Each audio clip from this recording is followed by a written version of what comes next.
Hey, fellow traveler. Welcome to the Third Eye Awakening podcast, a show where we talk all about spiritual and psychic awakening, magic, the shift from 3D to 5D, star seeds, ascension, multiple timelines, multiple dimensions, the universe, the multiverse, the Akashic records, all the good things. I am your host, Amy Belair, and I'm so glad to have you here with me today. Okay, let's do this. Hey, beautiful listeners, guess what? I had a baby. I had a beautiful baby boy. His name is William Leto Kellogg McClellan, and he was born on July 8th. So exactly 4 weeks ago, as of the publication of this podcast episode, he was born at home into my own two hands in my bathtub, and it was such a beautiful birth. He's such a beautiful, brilliant little being, and I'm just literally floating in a bubble of postpartum bliss.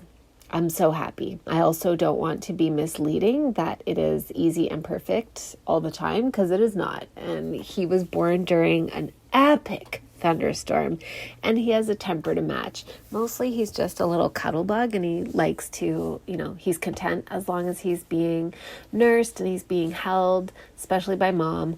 But sometimes he'll get into a temper, and he goes from 0 to 10, and he hangs out there for 0.2 seconds, and then he goes from 10 to 100, and he just freaks out until he is too tired to freak out anymore. So sometimes it is very hard. I do not ever want to give the impression that, everything is 100% rainbows and unicorns, because I know that's not how it goes for babies, and we don't always talk about the hard parts, but mostly I'm just, totally in love. Well, I'm always totally in love, but mostly I'm feeling being totally in love. And I'm sharing this because, I'm so happy and I want to celebrate and share it with you. And B, because I still get tons and tons and tons of emails and Instagram messages and Facebook messages requesting readings and requesting information about the pricing and availability. And I'm on a little maternity leave right now, just as I adjust to life with a newborn and just take some time to really be with him. So there's a wait list that you can sign up for on my website, which is amybelair.com, amybelair.com. And also, though, in the meantime, if you can't wait for me, I imagine I'll resume readings in the fall, but I'm not 100% set on the date yet. If you can't wait for me, if you just want a reading so bad, then I have to recommend my brilliant friend Heather, who is on my website. You can book a reading with her, an Akashic reading, through my website, and she's fantastic. She is really, really gifted. All the people who have had readings with her so far have amazing things to say about her. So do check her out if you're just like, I simply cannot wait. I can't recommend her highly enough. And the other thing that I want to share with you is that I have a really special program that is just starting on August 8th. And it is for oracles, healers, channels, readers, way showers, guides, mentors, coaches, spiritual creators, artists, podcasters, spiritual soul-led content creators, anybody who feels that they have a soul mission, whether it falls under any of those categories or not, who is led and driven by their soul and a sense of knowing they're here for a reason, whether they know it or not, whether they know what that reason is or not.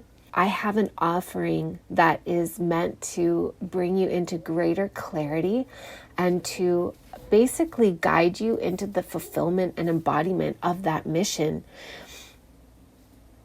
It is also a guide to quantum leap you so that the beginning stages can feel hard because we have so much false programming and so many like old paradigms that weigh us down and keep us from really connecting with our soul mission and sharing our authenticity and connecting with our authenticity. Like, we're so heavily freaking programmed, and not good programs, like deliberate bullshit mind control programs designed to keep us feeling disempowered. And it can take a while to move through those. And this this journey that I've created is meant to guide you through that and to quantum leap you through it, just to bust through it and recode it, rewire it, reprogram it, so that you're not held back any longer than you have to be in order to truly alchemize those, false paradigms. It is a 12-month journey, so it's called Rebirth, a 12-month journey to reclaim your magic and align, activate, accelerate your soul mission. And what it involves is 4 light codes a month, plus a group Q&A for like specific unique guidance for your questions that come up. And when I say light codes, I mean I have this whole list of things that channeled through me, topics around the embodiment of soul mission. You can call it business, but to me, business isn't even the right word. It's so much more than that. It's just a way of being. It's about creating a life that is fully in alignment with your soul. It is about the practicalities that we would call business. It's about money. It's about self-worth. It's about showing up. It's about how to do it. It's about so much more than that. Like, it's really challenging for me to even figure out how to talk about it. This is pretty typical of my offerings because they're so big and they are so coming from the divine feminine frequency that they almost defy definition. And yet every time that I follow these urges, every time that I follow these instructions that I receive and I go with these downloads and just channel them purely as I possibly can, such as with the priestess codes, such as with Into the Akasha, such as with the psychic activation course, they're so freaking powerful and life altering that I hear from the people who join my offerings that it just changed everything. This also feels strongly like an extension of the priestess codes, and yet this is not only for priestesses. Okay, this is more of the way that I'm being instructed to embody my priestess archetype and show up as a portal, as a stargate to recalibrate so many beautiful humans and starseeds that are here on a divine mission, that you were born into this life for a fucking reason, okay? Like a real reason. And no matter how your life has gone so far, it doesn't matter. In fact, it does matter. It just doesn't matter insofar as it no longer needs to hold you back. But it absolutely matters because everything that you have lived can be used in service to humanity and in service to the awakening, in service to the mass healing that we are going through, the mass transmutation and alchemization of old wounds, old paradigms, old programs. Your life has been perfect, and there's never been a better time than now to step into your soul mission, step in courageously and boldly. Again, whether you know what it is or not, you will find it. If you join me in this offering, you will find it. Because that's what I'm here to do. Those are the instructions that I've received, that I am here to help activate people into the embodiment of their soul mission, because we're not playing around here anymore, are we? Like, it's go time. Do you feel it? I feel it. I felt it as of March 2020. And that was officially like the end of my final pieces of fear that were holding me back. And don't get me wrong, it was a big journey for me this last year and almost year and a half since March 2020, there were still a lot of layers of fear alchemy that had to happen, and shadow healing, and like so many. But looking back, what I created between, like, technically I went all in, meaning that I left my job as a midwife in January 2020. But I didn't energetically go all in until March 2020. January and February, I still was navigating a lot of anxiety and still holding myself back and playing small. March 2020 was where I was like, oh, it's go time. And like, I cannot pander to my fears anymore. But that didn't mean that my fears disappeared. I had to alchemize them. And it was an intense year, but it was also exhilarating. It was also a wild adventure. And as of, I guess it was probably May of 2021, I have now calibrated to a six-figure year. So what does that mean? It doesn't mean that I've received six figures between March and May. It means that between January and May of 2021, I received six figures financially through my soul mission work. And I feel like I always have to say this because to me, it is honest to God, not about the money. And yet I figured out what money really means and how beautiful it is, how beautiful the energy of money is and what we can do with it. And I've received so fucking many light codes around money, so many pieces of healing that want to be seen and want to come forward, because for me, money was such a huge factor that held me back. Truthfully, it was just like one of the biggest things that held me back. Not necessarily the only thing, but one of the top, like 2 or 3. And I did not have a good relationship with money. I had all kinds of warped fuckery around my concept of money and my money stories and my self-worth and everything related to money. But I figured out how to alchemize it, you guys. And ever since I did, I just keep receiving more and more and more light codes.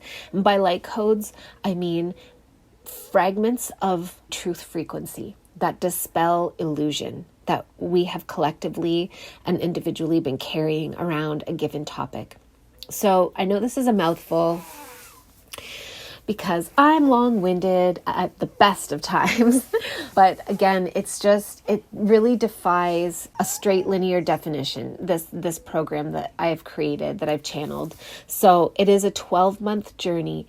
It is for anybody who seeks it's for you if you know you're here for a reason and you have not known how to step into it and embody it, but you're freaking ready to do it. And you want to be somewhere significantly different in your energy, in your embodiment 12 months from now. This is also, it's not only for beginners, it's for anybody who really wants to heal and transmute and quantum leap a bunch of false paradigms in their soul mission work. So you might be like 10 years into your business already, but you're ready to deepen it into deep soul mission and just receive beautiful supportive codes to, again, like I said, infuse you with light and truth and dispel illusion that has warped our perceptions of what's possible. It's really ideal for anybody who has never invested in themselves before in the kind of way that they need to in order to make this change. So private coaching made all the difference to me, as well as being in a couple of masterminds. It's just we just need support as we step out onto these paths. That's what I truly believe. And we do it so much faster when we choose to invest in support. Yet, sometimes the price tag of private coaching, of somebody's concentrated, focused one-to-one time, or a smaller container like a mastermind, sometimes those price points are such a stretch that they can cause us to collapse our energy. So we make the investment, and I'm saying this because this has happened to me. You make the investment and you're so excited about it, but then it's you don't know where the next payment is going to come from, and that triggers so much anxiety, and you collapse your energy and you just want to like pull out of it. You feel like you can't see it through because your fears have been way too activated. So this is really a perfect investment for somebody who is just embarking on this journey of going all in on themselves. It's an accessible price of $333 a month. And I know for some people that's not accessible. I totally get that. But relative to masterminds and private coaching or private mentorship, it's really accessible. But it's also important to put some skin in the game, because when you put skin in the game, it's kind of an added incentive for you to push through your own limiting beliefs, because it is our responsibility to recode our own bullshit. Even though we might not have been the originator of the bullshit, we received it handed down to us through our parents, through our education systems, through society in general, right? And the shitty messaging we receive.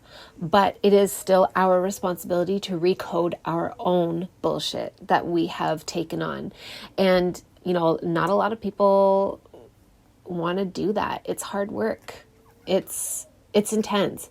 So having some skin in the game, I found for me and for a lot of people, certainly the people that I work with at a higher level, it's really what's required in order for them to show up and move the needle, show up and do the work that's going to move the needle on the compass and point them in a direction that is going to lead them to somewhere radically different.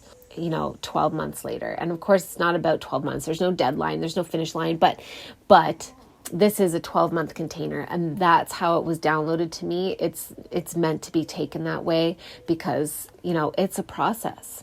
It's a process. But it is the most beautiful process.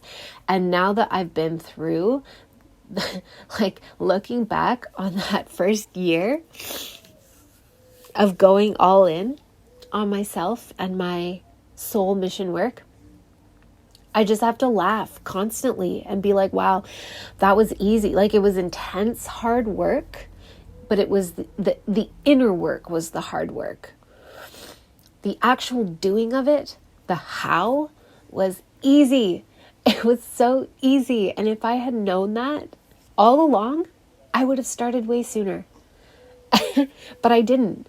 I put it off for the better part of 2 entire decades because I didn't know how easy it was.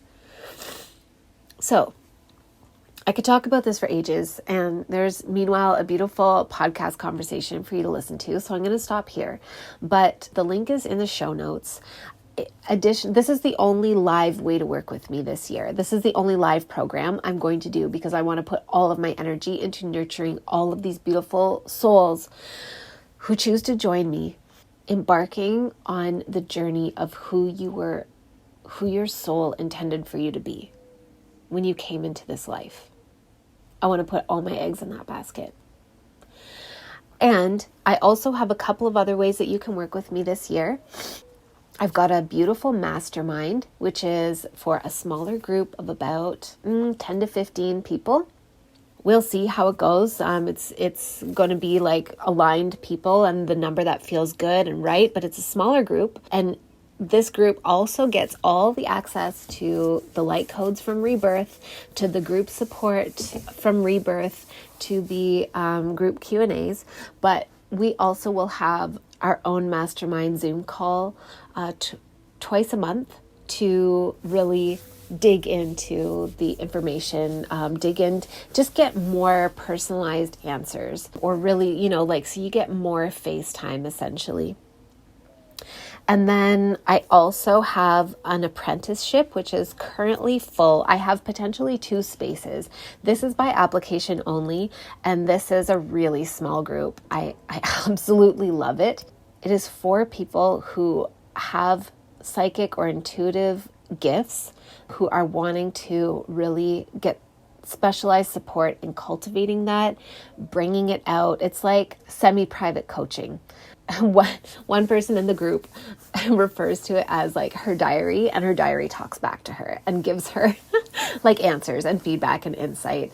It's such a beautiful, nurturing space, and it's for anybody who really knows that they want to work with their psychic and intuitive and healing gifts, and that you like want to get serious about it and get serious support about it, or support for it. And then I have private mentorship spaces, and I'm loving all of these.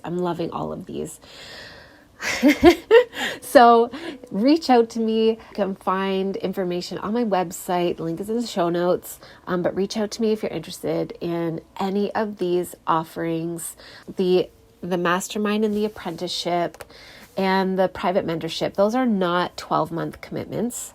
They are minimum 3-month commitments. And then they can be, those commitments can be extended as desired. But that is really to preserve the energetic integrity of the groups. So rather than having people just coming and going all the time, dipping in and dipping out, it's meant to create like and nurture and foster a beautiful, safe group dynamic where people feel like they can sort of predict who is going to be there and who's going to give them feedback if they ask a question, etc.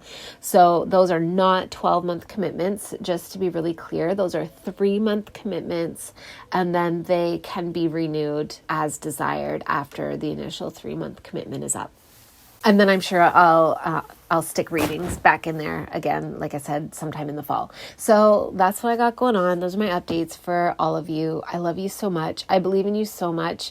I could talk for an eternity about how important I believe your soul mission is. But like I said, there's a fantastic podcast conversation awaiting.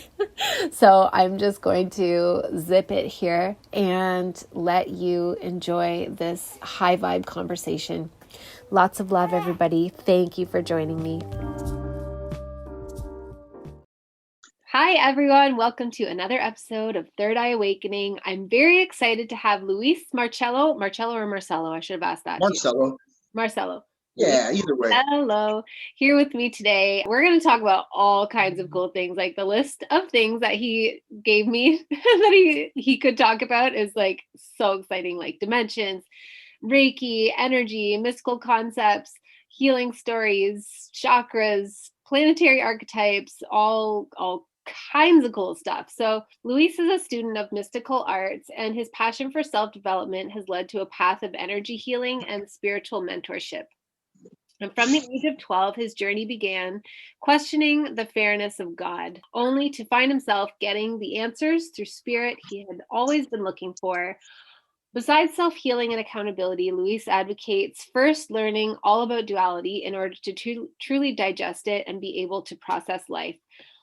Once we can wrap our heads around that, the illumination that comes from the mind is inherently next, and we have all this potential inside us as our natural right. I couldn't agree more. I'm so excited to go in this with you and hear all about your perspective. So welcome, Luis. Thank you so much for being here. Thank you for having me on.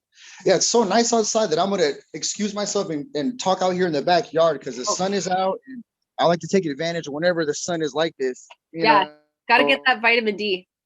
Thanks for having me on your podcast. I first heard you on Sam Tripoli's podcast maybe about a month or so ago, and it was so good that I even had to hear it twice within a week. And, I hear that it was just funny how you had all those guys in tune with your energy, and they're all really paying attention to you because, people recognize the real stuff, when it happens to come. So, that was pretty cool, to see you shine like that, so I wanted to come on here and see if I can rap with you. Yeah, thank you. I'm so excited. I'm so excited to have this conversation. And it's really funny that for a long time, I couldn't get anybody, I was just always engaging women in my conversations.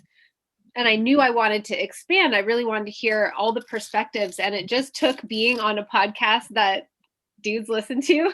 And I was like, Yeah, oh, it's more of a actually, guy podcast. Yeah. yeah, there's so many men who are totally willing to talk about this. I thought they just weren't willing to talk about it, but I was wrong. I was speaking in the wrong places.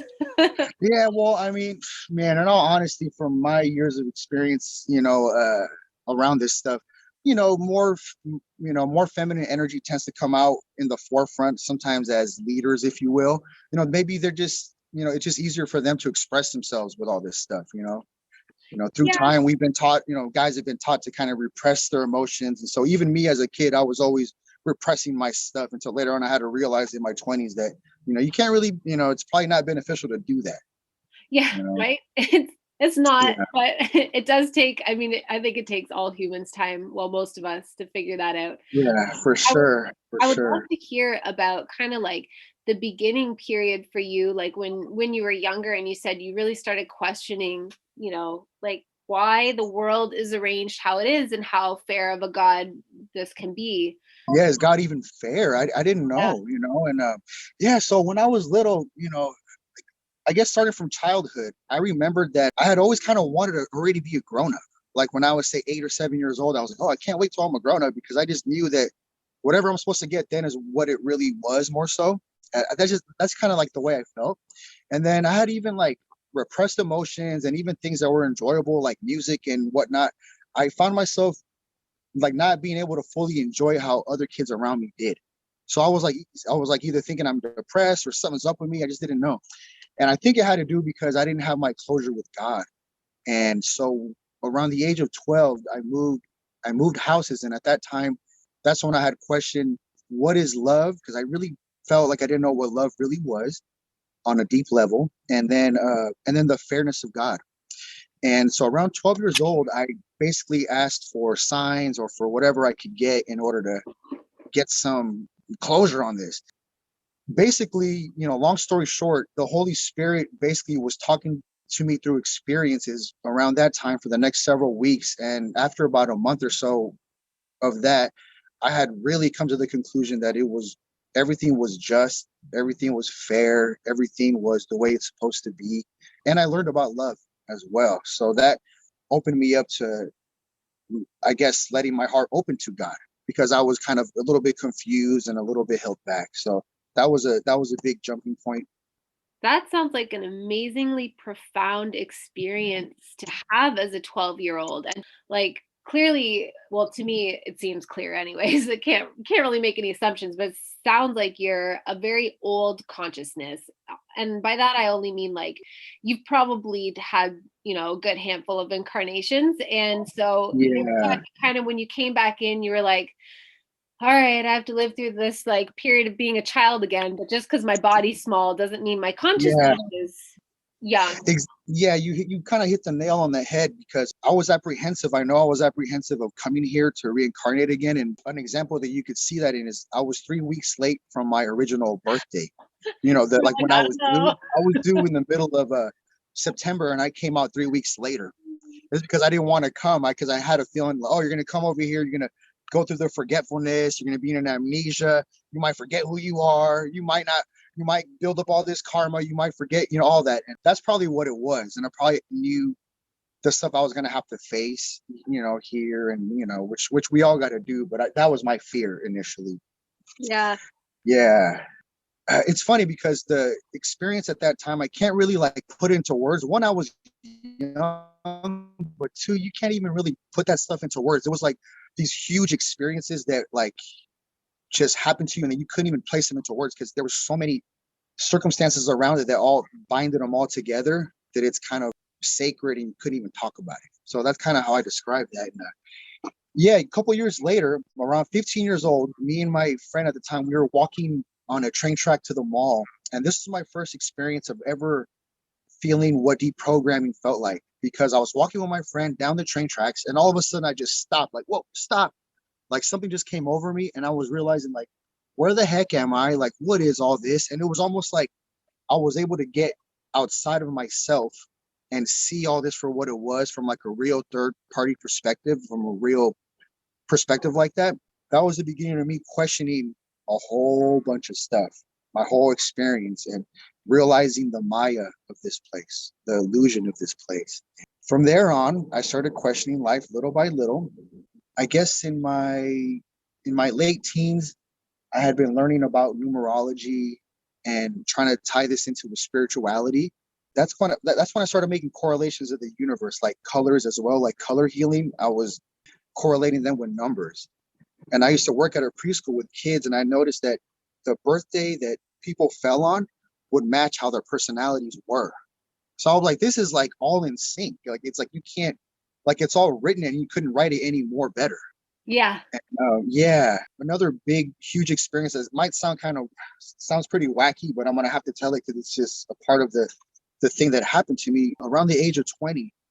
I had some kind of ceremony in my room by myself. I felt that there was other spirits in there, like around, I don't know, like around 10 or 12 or so, and they were kind of with me, like surrounding me. And I kind of went through some kind of like ceremony. That was like another beginning of me being able to say that I'm outside of the matrix. That was when I was really able to start feeling that I could navigate my way through here and through beyond here.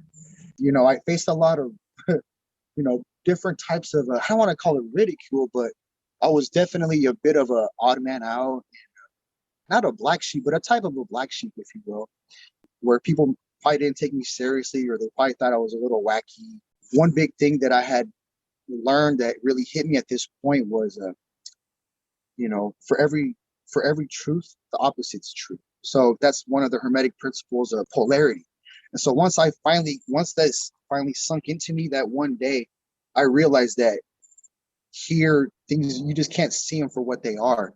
And when I would try to explain this to people that for every truth, the opposite's true, it just kind of went over people's heads, and I had to go through time of just feeling unrelatable and kind of alone, but deep down I knew that I was on point, so it was okay, you know. So this, it was a bit of a dealing with stuff like that. But now, I mean, it's really good because all the things that I've learned, I've accumulated everything, and now I see now I'm just standing in the truth because everything has made sense ever since I was little up till now. Like everything that I've been piecing together has been help holding up. And Yeah. so, yeah. That's so interesting that you just had all this awareness and all these experiences like from such a young age. And I I think that's such a hallmark of having that awareness, is being kind of like having to deal with the side effect of ridicule and kind of like it's sort of rejection, but it's more like a dismissal or invalidation of the value of your Yeah, there we perspective. go. And Yeah. Yes. Yeah. So it wasn't like super serious like that, but it definitely was enough to make me feel outcast yeah. for sure. And for sure different, and for sure, it makes you think sometimes like, am I the wackadoo or what's Yeah, going on? You know what I mean? And so totally. yeah. And the thing is that, years later, we're still here again. Things just keep replaying, and it's basically the same kind of stories, and I'm still kind of in the same spot, but the difference is I have closure and I have strength now. Back then when I was like 19, 20, this stuff was all so new to me. It was like an explosion in my head that I wasn't able to ground myself with all this information, so I probably sounded sporadic because it was so much for me. Now that I've let it sink in, I'm more grounded, and I feel like I have like my true base of strength now. Yeah, So I'm lucky totally. for them. I relate to that so much. I feel like part of the reason my 20s were so challenging was because I was getting so much information and so much understanding, but it wasn't integrated. It wasn't Yes, it was uh, very raw, very raw. yeah, exactly. Mhm. And you try to talk about it, but you can hear how the words are just not even hitting the mark, not even a little bit. And it's so hard to find the right ones to piece together, to string together to convey, the giantness of what you're understanding to another person who isn't primed to understand that. And Yeah, now the big difference is like exactly now all these years later I've been able to integrate it through my life experiences, and so it's easier to talk about. And it's kind of funny to look back. I'm like, why did it seem so hard? But I think that's exactly it, because it yeah, wasn't integrated. It just felt yeah, huge and beyond words.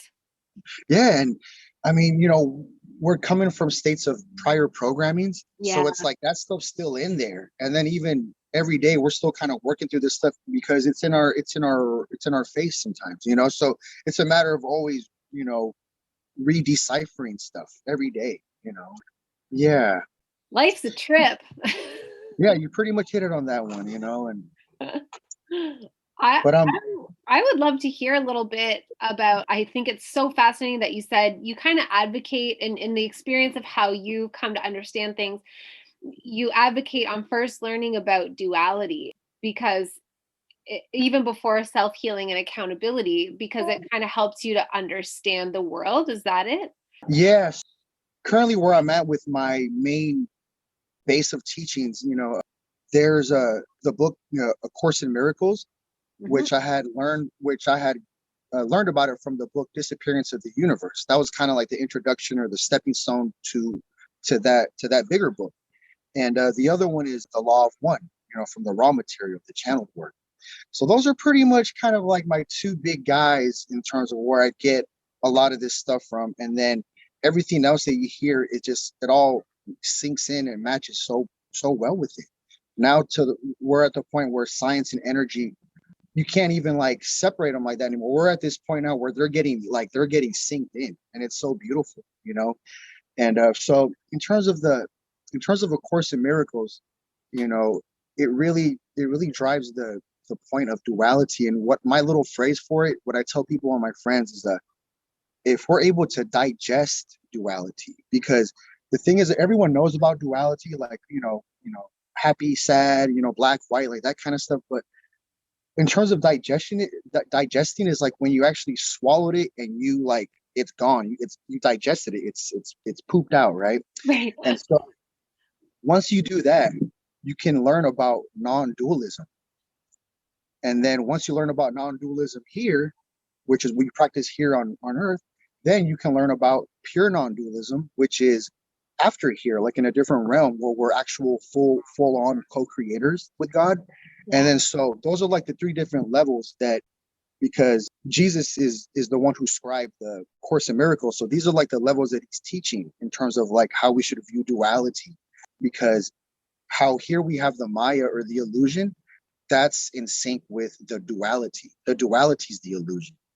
But at the same time, you need duality here as the teaching mechanism because it shows basically the two sides of the ego and the Holy Spirit, Mm-hmm. And so from there, you can learn about the different sides. And once you learn about the different sides, then we can just finally digest it and get rid of it and then move on to non-dualism. And that's where, that's how basically Jesus was talking back in the day, when people thought it was blasphemous. It just happened to be that he digested duality. Yeah. And so that was the thing. And so that's where all like the, that hoorah kind of can come from, is because people will think that you're blasphemous for saying that you're the same thing as God. But when you practice non-dualism, you are literally a part of God, or you could say that you are a God, at least a little God. Yeah. So I feel like we're just fractal expressions of God, like kind of the way in my mind, it's like, the ocean is comprised of infinite droplets, and every droplet contains all the information of the ocean, and then it returns back to the ocean, and it's just a big, beautiful, undulating. Yes. And I feel like that's what we are. And so to say that we're God I mean, it depends on the person who's saying it, of course, but when I feel that about us, I feel like it has nothing to do with ego or inflation of my power or anything. It's just like, oh my God, I'm so sacred. I'm such a miracle. Yeah. Like there's nothing wrong with me, and there never was. Yeah. God happened to actually give everything like to make you. So that means that you are everything. You are everything of God. And it's funny how you mentioned the ocean, because in my head, I was going to bring up either the ocean or even like a hologram. Because when you break those up, the whole hologram is still a whole thing. So even one little dot of a hologram is the whole thing, is the biggest piece. But that's the illusion, and that's the joke of here. This place is like a real funny joke, because it's like, how can you have free will and at the same time have something that's destined? So it's all like one big magical dance that we see, and it's like a miracle. And then it's here, depending on where you're coming from and your perspective, is how you're going to see it and how you're going to navigate through it. So it's pretty interesting. It's like it's like a big test, and also like a free will place, and also this is what it is. Like you can't do nothing about it. Like today I was destined to talk to you, and that's just the way it is, you know. So it's like it's so funny how it is like that. And then I guess understanding God is understanding the relationship of how all that works, because there's a working in it. Like we really are co-creators with God at our best. So there's a working to it, you know. And that's how some people, you could tell that they have a real relationship with their source, you know. You can tell, you know, because they've been working with it or doing their inner work.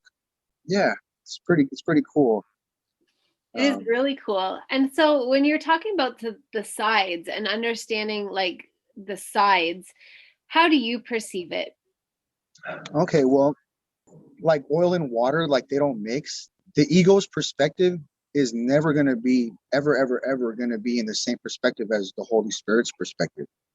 That's like the like once we accept that, then that's when we can move on. But the whole thing is usually people are trying to figure out the differences of this, because that's why we're always doing things right and wrong here. And like later on when we did something wrong, we're like, oh man, like I actually messed up. So it's like constant thing of figuring that out.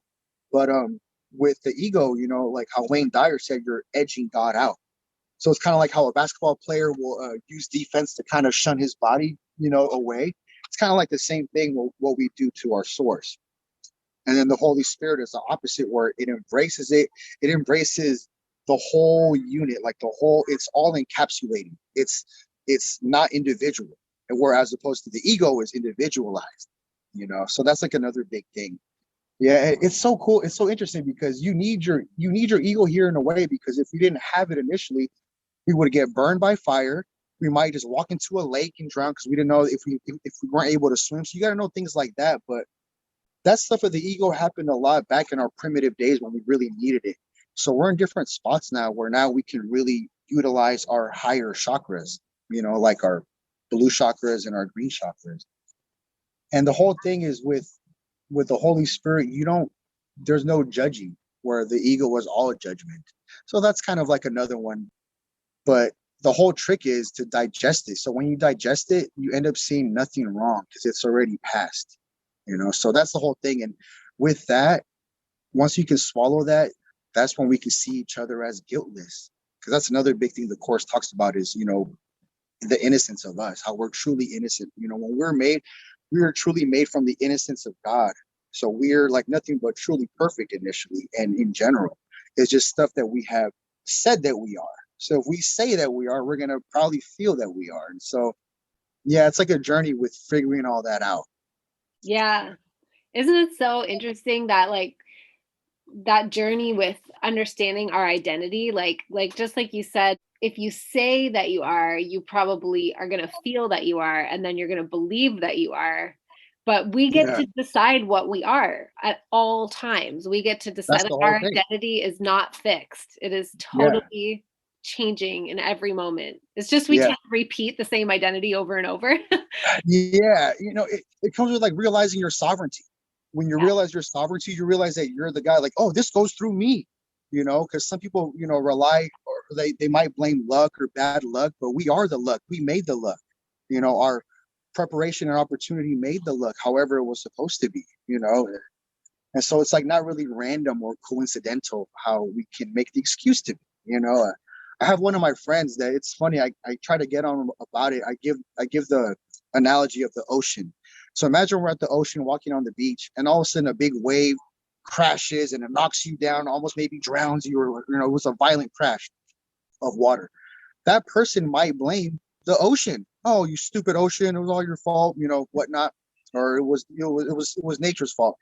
But what we sometimes don't realize is that our thoughts will make up how our aura is. And then our aura is going to attract like a magnet whatever we're supposed to. So if it's like a violent tidal wave, we're going to attract that, you know? And so, you know, I say that to my friends to realize like, well, we set everything up ourselves. Like it was our thoughts. And then that enhanced the aura to magnetize whatever we were supposed to experience. So it's really all through us, you know, and Mhm. realizing the co-creation of that, like that's where you can start to feel like you're on heaven on earth, you know. and all the synchronicities, and you'll have those trippy days where you're like, everything's in sync, the TV's in sync with like what I just said and with what the book I'm reading right now, because I'll have a bunch of those moments, and it kind of lets you know that you're on the same one thing. Yeah. 'cause there's only one. Yeah, it's like those Yeah. little signs that It's funny how you're in flow. yeah. Yes. It's like we can break up one in different ways, like 10 dimes, 4 quarters, 100 pennies, but in the end, there's still only one, no matter what you say. It's just the way it is. And then so that's how you can hold on to what's true around here, because in reality, there is no separation. It's all the same one. Even if you look like you're over there, but you're a part of me, like you're literally me. Like one of the hermetic laws of the first one, or the principle of all is mind. There's nothing outside of my mind. Like this is everything. If you realize the godliness of you can realize that there's nothing really outside of your mind. It's all through here. And then so that was one big thing that I had to swallow, because I was always looking external or futuristic for stuff. So it's even now sometimes I have to go through it, but I come back realizing that no, there's nothing outside of here. Like it's really all here. He gave it all to us. Yeah. Source, instead of reaching, source extends. So he just extended himself, and then here we are. It's an extension of himself. Yeah, I feel that. We are source, which is just a really convenient word to use, but you can use any word to sort of try and describe the massive incomprehensible oneness that is all. But we are source, and source is like experiencing itself in infinite ways through each of us. And so it's like everything that we do in that sense, like we really can't screw up. And Yes. we can definitely create cause and effect experiences for ourselves here and have consequences that we have to live out, but we really can't screw up, because source is experiencing itself infinitely in this dimension and other dimensions through its decision to fragment itself into a gajillion pieces, a gajillion smaller and smaller and smaller identities. And I don't know, when I think about it that way, I just stop taking myself so seriously. And I'm like, everything's fine. Yeah. No, yeah, because you realize that it's no big deal in that sense. Yeah. Yeah, because but it really actually kind of humbleizes you, like in a great way. Yeah. Because then you realize like the magnitude of all that. So you're like, oh, okay, I can live my life really well and do my thing, and I'm all good. It's like a good humble. It's like a good humbling. Yes. Yeah. It's like humble. I'd love to talk with you about connecting with our planetary archetypes. I want to know all about what you mean with that. And this is like my more recent kind of thing that I really on, because so everything's energy in the sense, and consciousness. It can, like the actual, like the higher sources of consciousness can go in and out of like humans or other objects here at will, as long as they feel the vibration to it. If they feel that they're a match to that vibration, then we can have Christ consciousness come in at us, at any moment, as long as it matches the frequency. And so I just been learning about how the planets happen to match the chakras and even the primordial rays. And they're just basically all forms of the 7 main consciousnesses. So the 7 primordial rays are in sync with the planets and in sync with our chakras, and just how like the anagram for Earth is one is heart, right? So in terms of the cosmos, we're the heart of the universe. Our chakras in the middle, and so it's like a springboard for the rest of them, right? And so that's why Earth is such a strategic place for other entities, because they know that it's like a springboard to get to other places here. And so everything's in sync like that. And I can start off with days of the week. It also goes with the days of the week. The planets match the days of the week. Like today, Thursday, is Thor's day, who was the god for Jupiter, the Jupiterian god. Yeah, like this. It's funny that today we picked Jupiterian day because, in my opinion, that's the god. The other god for that was Zeus, and that's where you can get Jesus. Hmm. So the consciousness for Zeus is the same as the consciousness for Jupiter. And then so that's where you learn a lot about the Christ consciousness, because one of Jupiter's big jobs was teaching about the diplomacy of our oneness like that. And oneness is pure Christ consciousness, because the Son of Christ isn't, in my opinion, isn't the actual what people call the Son of Christ here. In my opinion, the Son of Christ is when all of us creations are able to hold our hands together. And when we do that, metaphorically speaking, and when we hold our hands together, we're all the same one. Yeah. So all the creations are all just one being. So once we realize that and the non-difference in that, that's when Christ consciousness hits us. And that's when I've had these moments of feeling Christ where I could see it in something or a person, and I just saw oneness. Like I was like, oh, it's all the same one. It's all the same one. And then so that's a big part of Jupiterian consciousness thinking. You know, tomorrow we have Venus. You know, Venus is, you know, Aphrodite, even Lucifer, and it has a lot to do with love. That's probably you know, and the color green and the green heart chakra. And then from that day you learn a lot of lessons through love.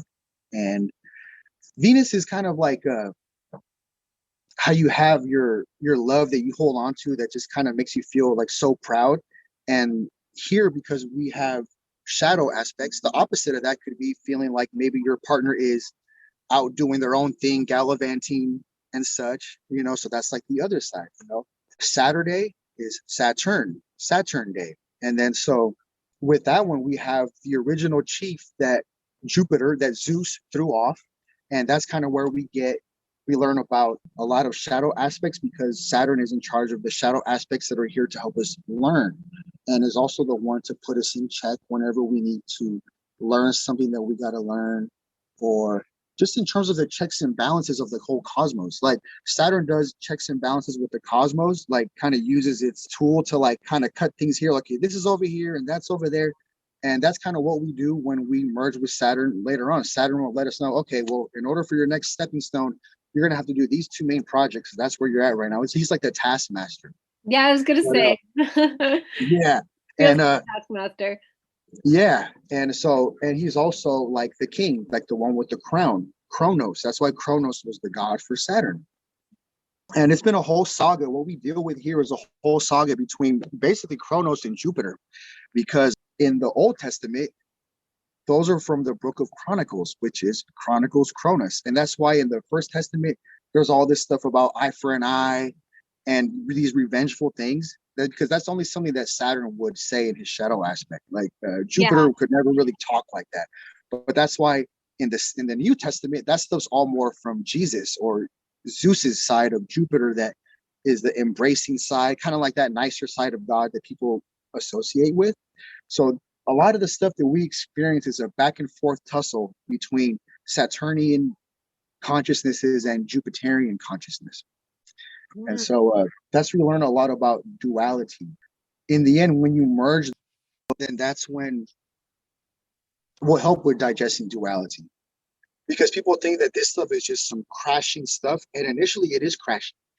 But it's our job to do our inner work and our good work to mend these polarities. You know, once you can mend these polarities inside of yourself, that's when you'll be able to have peace of mind and go about your day and be able to forgive people.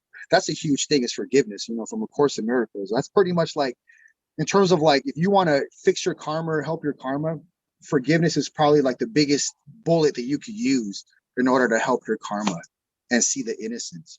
You know, so that's all good workings in order to help us get to the point of merging these polarities.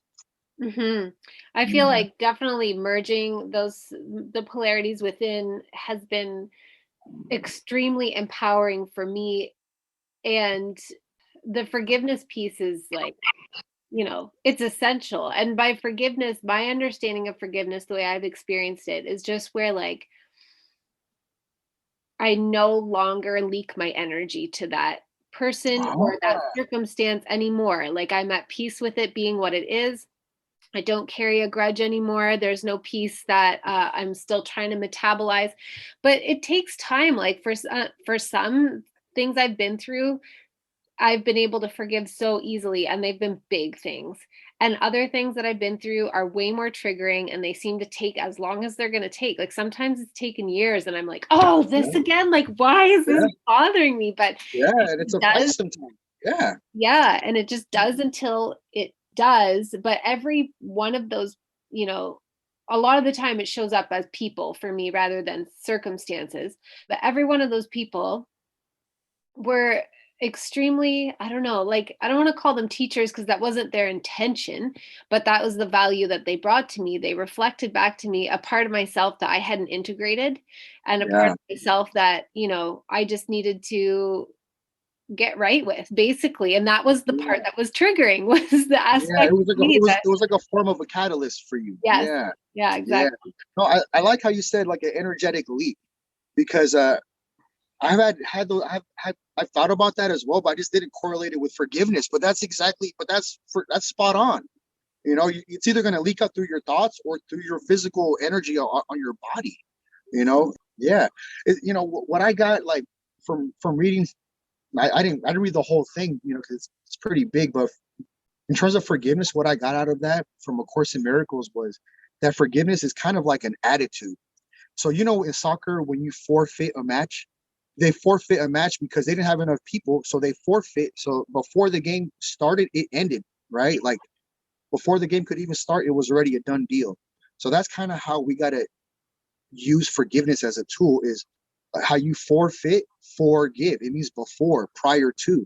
So forgiveness is an attitude that we take in prior to walking in the job site, prior to doing whatever we do Oh, in that's life. good. Yeah. So if we have that tool of forgiveness as an attitude ahead of time before whatever we do, we're not going to judge other people. It just kind of, so yeah, that's kind of like one way that I like to see it as well. And in the end, it just results in you seeing the innocence in everything. Hmm. Even if it doesn't seem like that, seemingly, at my best, I'm able to just see the innocence in everything and forgive it. And then that's when I can be free. Yes. Yeah. Yeah.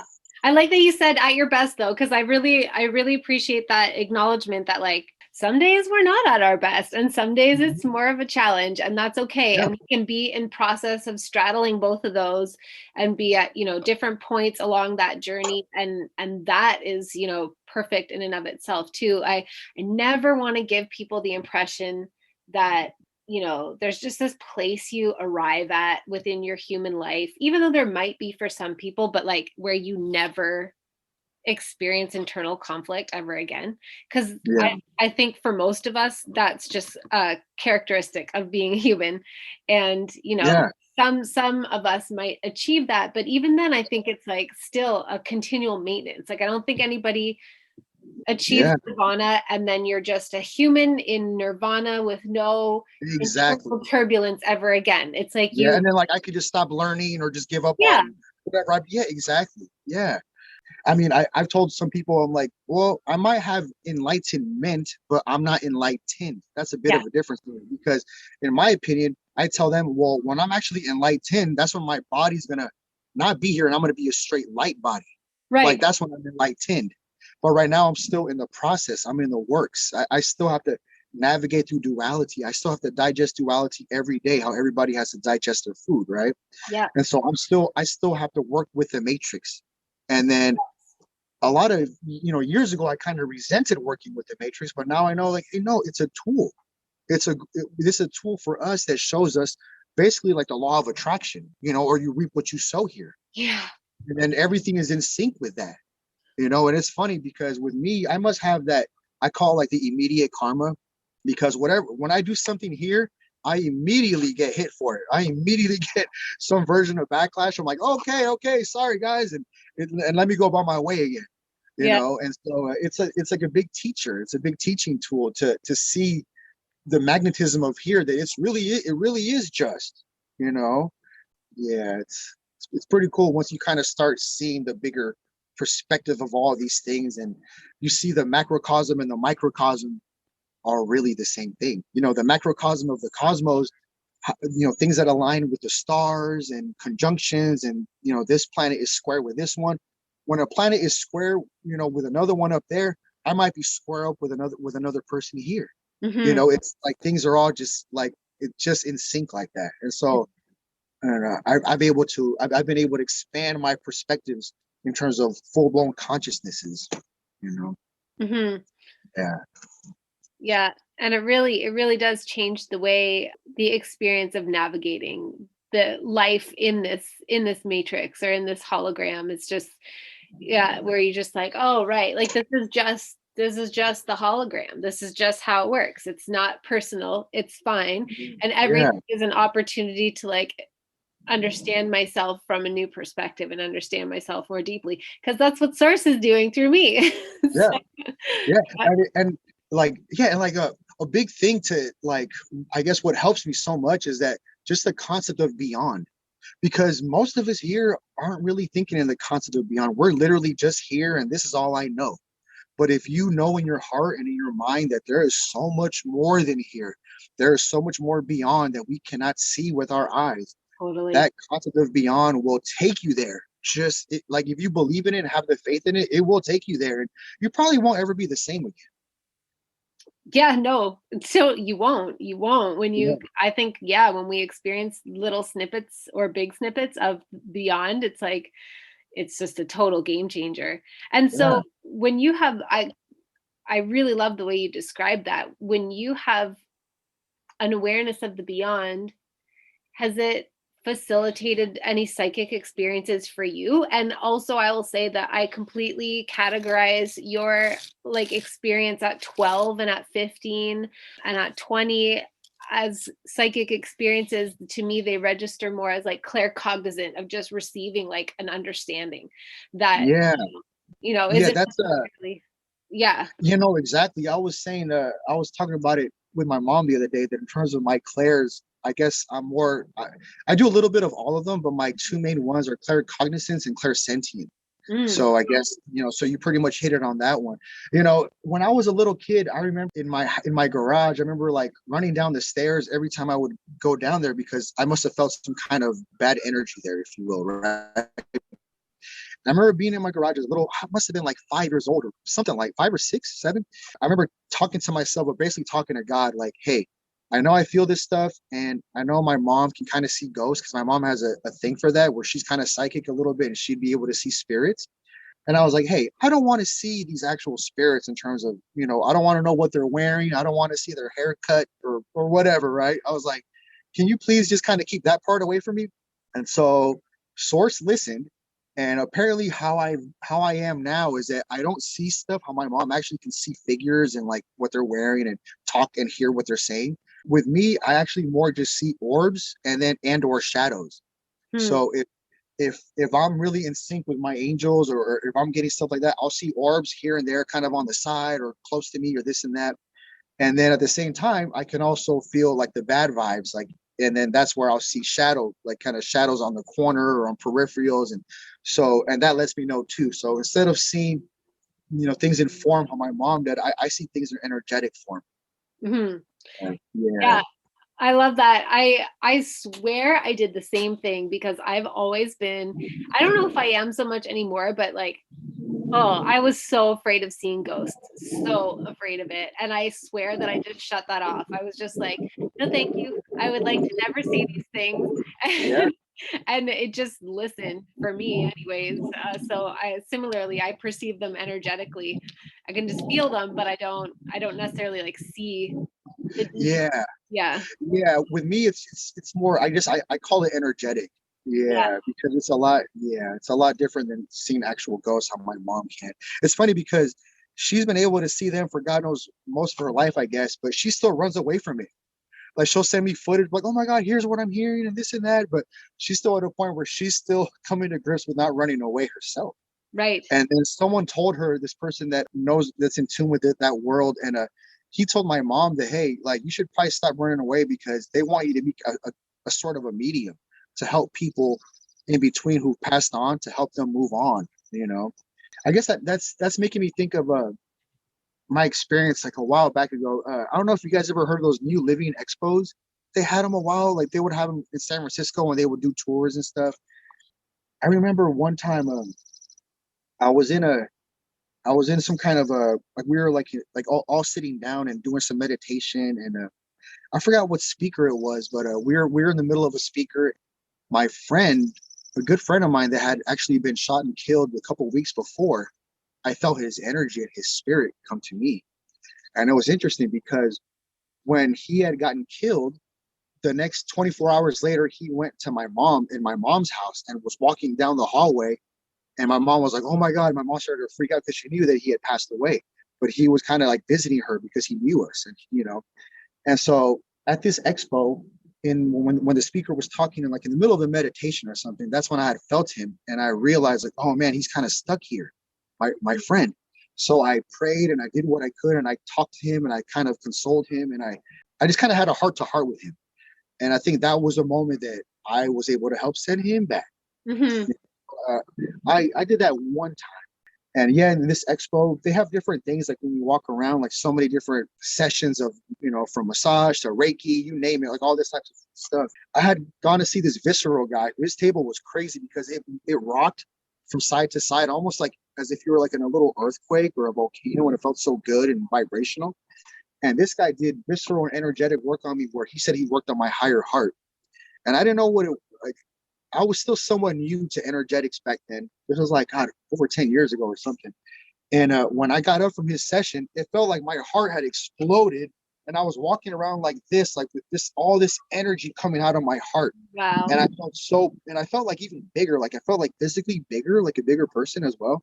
I just couldn't, I was walking around there feeling like, oh my God, I can't believe I feel like this. Like, I don't ever want this to go away, and it was just one moment where he helped my heart chakra. He helped open it up because apparently I had been stuffing it in for all this time.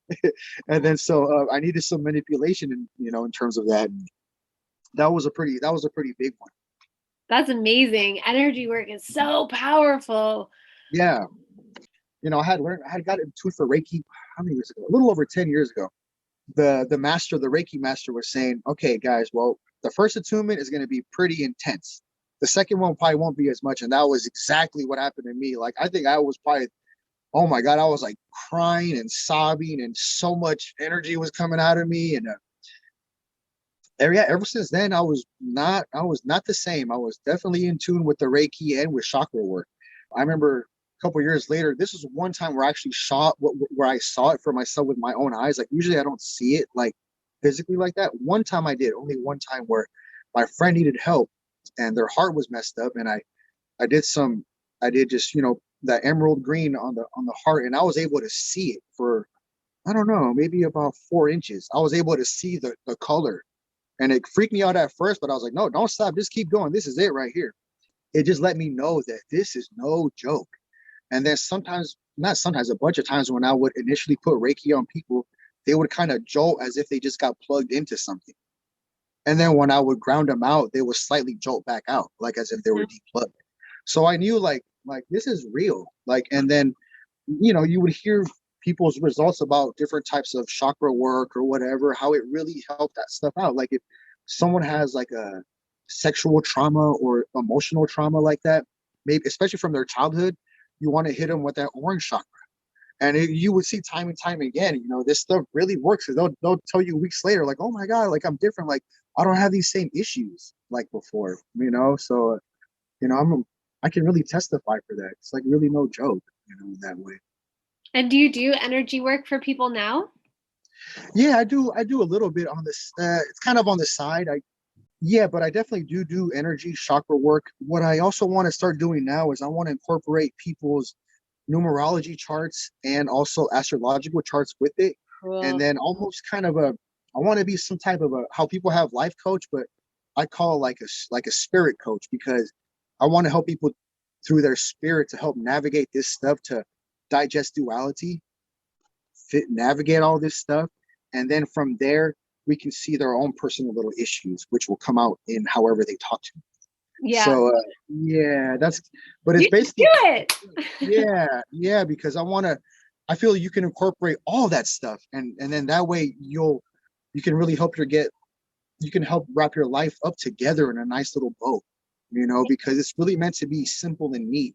And a lot of times here we're walking around energetically grungy and disoriented or disorganized, and I have to go through it myself where I have to try to be organized because me being I have a lot of air element in me. 5 out of 10 is I could be fairly scattered up there. And so even for me, organizing and syncing all this stuff, it's super useful. And so now, besides energy, I want to incorporate all these other things of the archetypes and numerology and astrology, and because I know more about that now. Before I was a little bit more just into numerology and energy. And yeah, I mean, that's just kind of what happens. You just want to incorporate more stuff. Yeah. Yeah. I'm into divinity, I practice a little bit with pendulum, a little bit with tarot. But I'm still like a student. I'm still like a baby in a way, like I want to always see myself like a student of the game. And Yeah. that way you stay humble.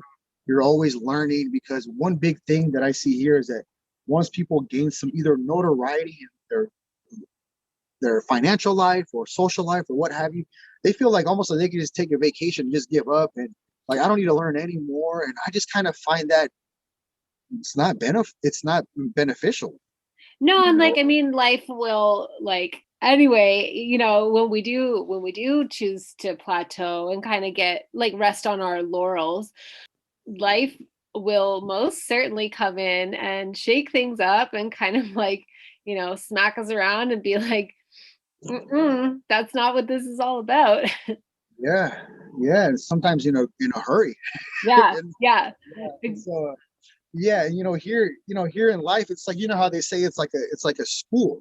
It's like a school, and it just depends on what you specialize in school. But we're all still in a school, so if we're not able to feel like we can learn all the time, there's probably something that you should check out and inside of yourself that you should do some soul searching on. Yeah. I did a lot of that in my 20s.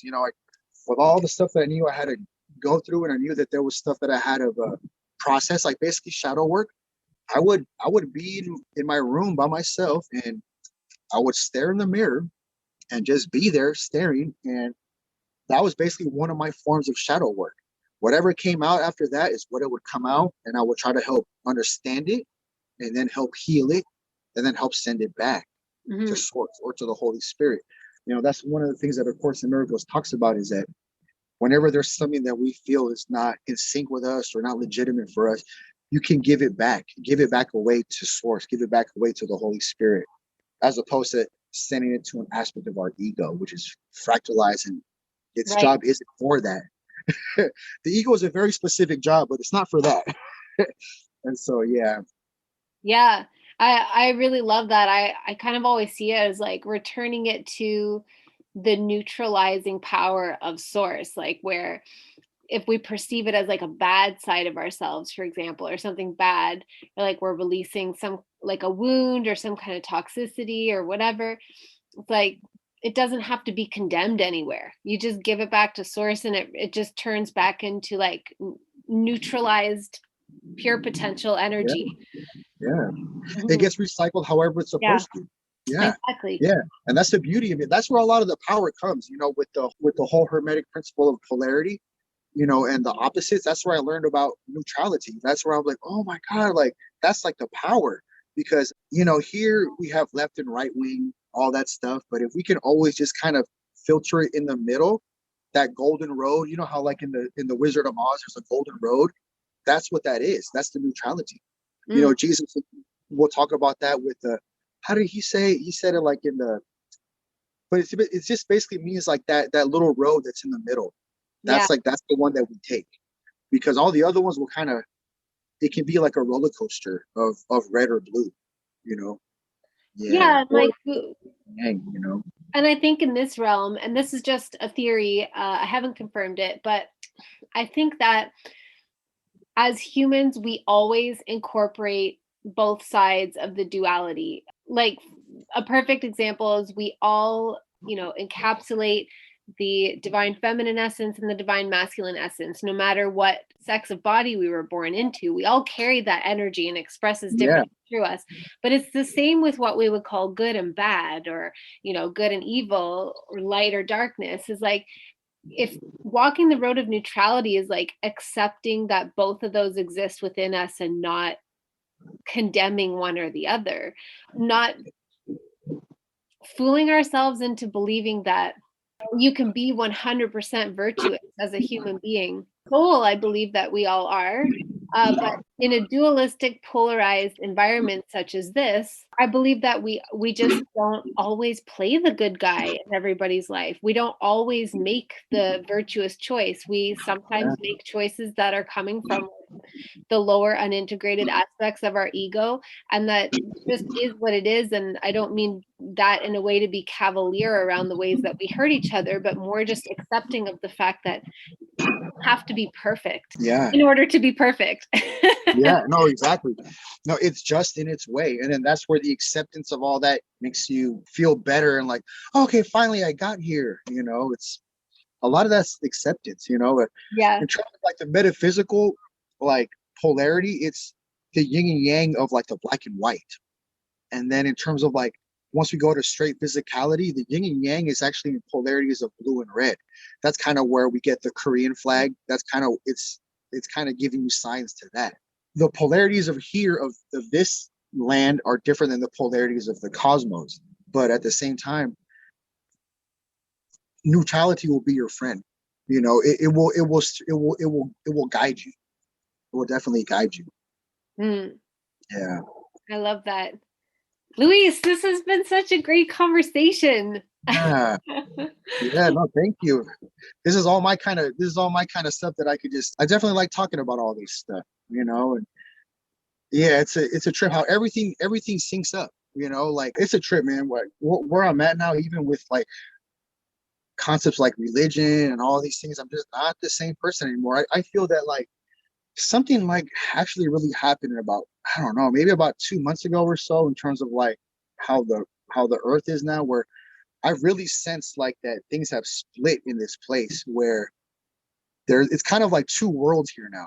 Yes. And that's why now I don't feel the same about certain things, like, for example, like football, which I used to be, I'm like, into football and fantasy football. Now, this last year, something happened where I just can't see it the same and I can't ever go back. Yeah. It's just where I'm at now.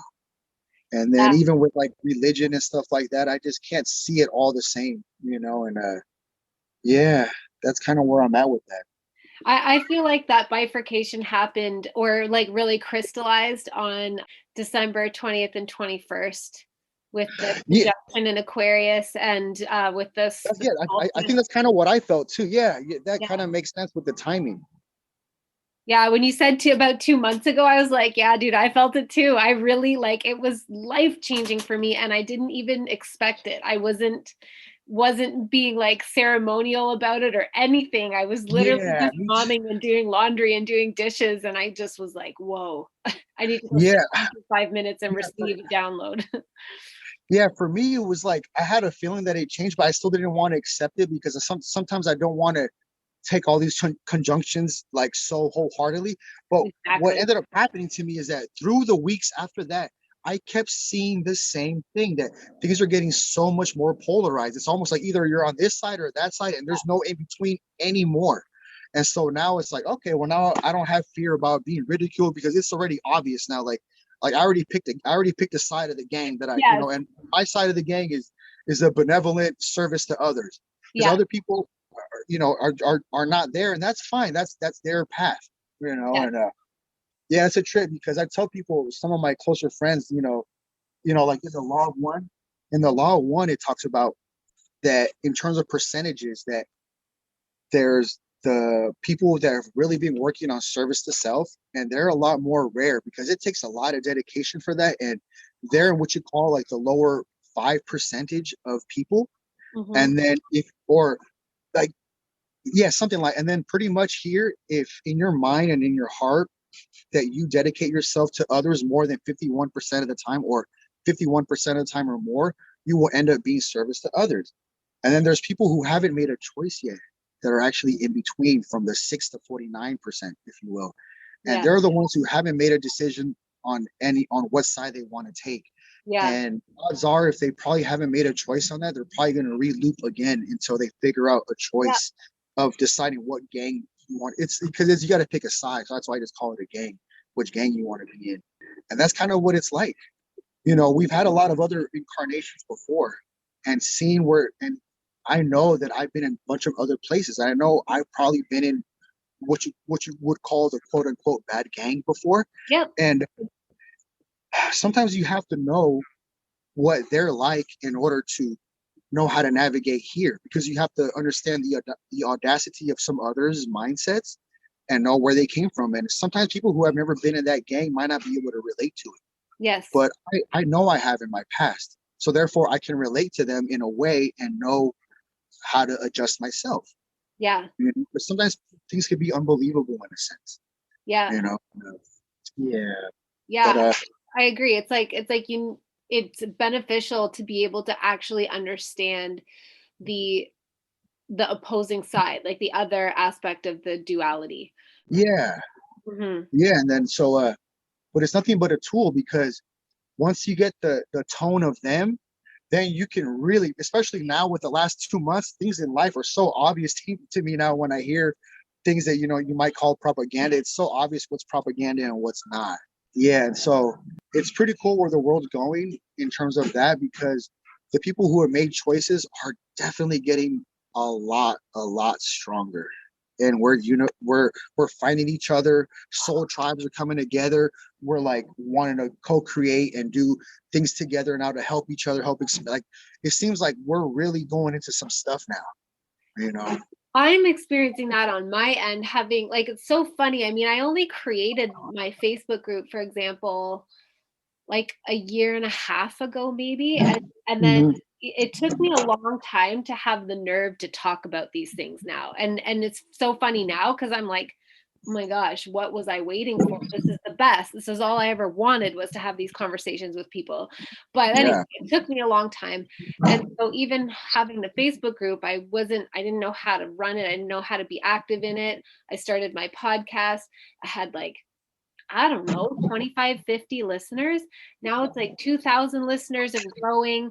And so much of it has to do with being on tinfoil hat, but it's also a ton of people are just coming just through, searching up spiritual awakening, searching up the Akashic records, searching up third eye, psychic abilities, all that kind of stuff. And I'm just one of a whole network of awakened individuals. And you're totally right, like we're getting stronger and stronger, and our connections are solidifying. Like we're not getting weaker at all. We're totally It's real easy now to see who's on your team and who's not, and that's good. And then I don't have any judgments. I embrace this all. I'm like very grateful and I'm happy for where I'm at. I'm like, oh, okay, I must be doing something, some good inner work, because everything just feels how it's supposed to be. When say prior in my life I felt the opposite, so I must be doing my inner work, and I'm not going to stop. The same thing with my podcast, in Lucha's Funky Gems. When I initially thought of this, it was what I'm doing right now is I'm kind of setting a foundation for these different metaphysical concepts like numerology and Reiki and chakras and primordial rays and all this stuff, just to kind of get people like a foundation of all this stuff that is beyond us that we think is maybe far-fetched, but it's also, there's so much to it. And if you learn about that, you will feel connected to the universe. Instead of feeling lonely, you will really feel backed up by them. And when I do some work sometimes, like on a podcast, like I'll feel these entities. Like I'll feel the consciousness of Mercury. I'll feel the consciousness of Venus. Yes. And whenever I do different things, like say, I like playing poker, for fun in card rooms.